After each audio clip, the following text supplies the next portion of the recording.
Hey guys, I got something for you. Uh, okay. So I sent Zane Franchette, the police chief, an email a couple weeks, 3 weeks ago, requesting to open the Warriors investigation into Kelly, and then doing research on the case. I'm getting ready to file a lawsuit against the city of Washington. I found out some things. I was doing some research, and what I found out was, okay, Kevin Wooldridge was the guy that first went out and talked to Kelly, right? And when he went there to talk to Kelly, I'm pretty sure he didn't know it was me. He said he didn't. More information is always coming out on this thing, but I believe that currently. And so when he got to Kelly's, I believe why he did it was he wanted to give her a courtesy because she's the junior high school principal, of course. Dave Cook, the principal at Jim Tegard, the little jail. We always call it Little Joe. Remember where we sent Carlson when I bought his domain name? His first domain name I bought was Carlson's, and they sent him to what we always called the Little Jail because it used to look like a little jail. But anyways, we still call it Little Jail. Us Washougal Dads kind of guys. Do you know I own WashougalDads.com too? Anyways, so he meets him at the door and he's friendly greeting. He knows him, and Kelly is like housebound, stuck in a house, won't leave. He's got some mental health issues, right? So he didn't want to record her, have a recording, right? Because this time it's just a homeless, naked guy. Random homeless, naked guy. Because when they go looking for me, they're looking for a tent. They completely believe it. So I don't think they know it was me. So anyways, what I found out was this. When I noticed there was a video missing when I started representing myself, I'm like, hey, where's this video? And the Washougal Police Department just told me, just shut up. We ain't giving you nothing until the prosecutor asks us for it. We can't give it directly to you. And I don't know what you're talking about. I didn't talk to you. But finally, when we did get it, we found out why it was missing, where it was, all that, right? We were told that Chief Wendy found it. But that's not the first person that looked at it after it was recorded that night. The first person looked at it after it was recorded that night was Kevin Wooldridge. And that's when he wrote a false statement to try to cover why, why he shut it off when he's in the house. But what I found out it was this, that when he shut it off, it vibrated, made a really loud noise. And the only way you can shut it off is to hold the button down for at least 3 seconds. And that's what the vibrating noise is. When it gets to 3 seconds of holding the button, it does that. Unless you put it in stealth mode. And then the logs show that it was not in stealth mode, right? So we know that it vibrated, made noise in the hallway. We know that David and Kelly can testify in deposition and in court that yes, it did make a noise when he came in and shut off. We know that Kelly jumped back because when she went to shake his hand, he didn't shake her hand, right? The handshake was rejected. Just like when I tried to shake little Francis Reagan's hand when I had the orange jumpsuit down on the beach, and he wouldn't shake my hand. He said, no, I'm all right. And then with Thad Eakins, he wouldn't shake my hand, but he would give me a fist bump, right? And I talked to Winnie about that. She's like, well, they don't have to shake your hand.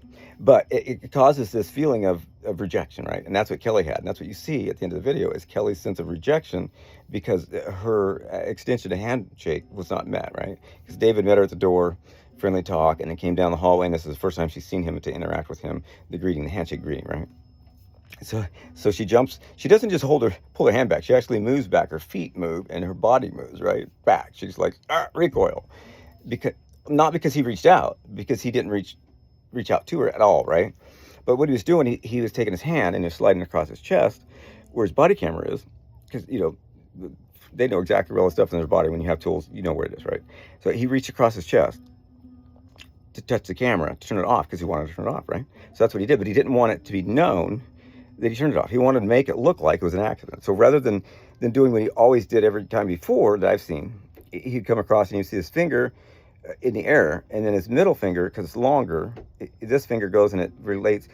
Without looking, he can spatially know where the camera is and where the button is. So if he's in the dark, that's his routine. He goes like that and then pushes the button, right? But in this case, it was different. You could see the finger, but the finger you just saw it barely down here in the very bottom edge, as far as you can get away from the lens, but still you're going to see it in the lens to see, spatially where the camera is and where the button is. And then his middle finger, which you can't see in the video, reaches out and it touches the button. And as soon as he pushes the button, the recording stops if he holds it down for 3 seconds or more, right? The recording stops and vibrates, right? But it stops it when he first touched it. So he slides across, you see his finger for about 5 seconds. That means that's when the recording stopped, because he did hold it for 3 seconds. He held it for 3.5 seconds and it shut off. because at 3 seconds it vibrated and beeped, and he held it for another half a second, right? You see that, right? So that happens. But then when I say I want an investigation into the voyeurism, because this lady's watching me from afar, I don't see her, you guys know the story, across the river, 1.5 football fields away in an island in the middle. She's the weirdo peeking on me, and instead of stop looking when she saw me naked, she looks, and the cops come out and say, oh, yeah. They peeking around the corner and hiding, like Francis. It was so funny. When Francis is in there, and he's like hiding, so I don't see him looking at me like a voyeur would do, peeking around the corner, right? And then he talks to her and explains to her whatever it was he did, right? But he wrote a supplemental statement when I asked for the investigation to start. He's the first one that goes back in, looks at the video, and then he writes a statement that says, when he pulled up, he came up, turned his camera on like he always does, went in, talked to to Kelly and David. And when he came out to his car, he got a message that he had a recording to save, right? And he said that he didn't look at it then, but he did tag it for that call, right? He was confused somewhat, but I don't know. I'll just put this number on it. I'm not going to look at it and see. I'm just going to put this number on it and deal with it later, I guess. I don't know. Change the number later if you need to.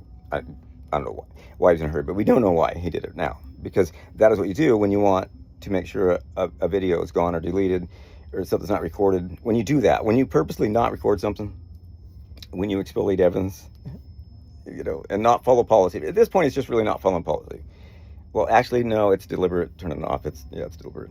So anyways, he gets out. He says that he gets out there, notices he has a video, and tags it for that call. And he also puts in there that he then watched the video at that point. He watched the video, and he notices his finger. He noticed that the camera turned off. And then he notices that his finger is near the camera, right? That's what he said. But what he neglects to tell us is that it was vibrating and make a big-ass noise when he turned it off. And it's impossible to tell that he had not turned it off, and that David and Kelly can confirm that when they testify, because I'm thinking they're going to want out of this lawsuit real fast, and they're going to turn witness for the prosecution and say, yeah, that's exactly what they did. Exactly what they did. But anyways, on the See What It Brings You side, I teach other people what to look for in the logs. It'll tell you how the police manipulate the recordings. It's when they don't want to record something, and when they want to delete something, they set it as, like in this case, the only reason I have it is what they do is they do that, like he did, sneaky with the fingers, and then if it's still there, which usually it disappears because they mark it for deletion, and they mark it for other, right? And knowing that if you mark it for other instead of felony or misdemeanor, all those other DOI, they're the categories you're supposed to put in where it belongs.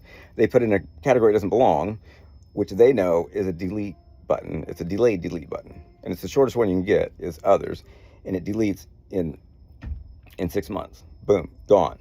So if no one comes looking for it in 6 months, the video gets deleted. I mean, there'll still be a record that it was there, and there'll still be a record of how long in between they pressed and released, but you wouldn't have a record of how long the finger was there like we do in this one, because we have the video, right? And then you have the statement, which is false, that says that the camera went off and his finger was near it. He's presenting a story that he didn't know, and maybe an accidental push. But an accidental push doesn't happen because something would have to touch it and hold the button down for at least 3 minutes, and then it makes those noises. So I can't wait for the next meeting. I thought it was tonight, and I was so excited, but now I'm really excited because I'm like, look what I figured out the rest of it before the next meeting. And then I can just, constantly redo and practice, see what it is I'm going to put on the public record at the meeting. Yay! See you guys on the 13th.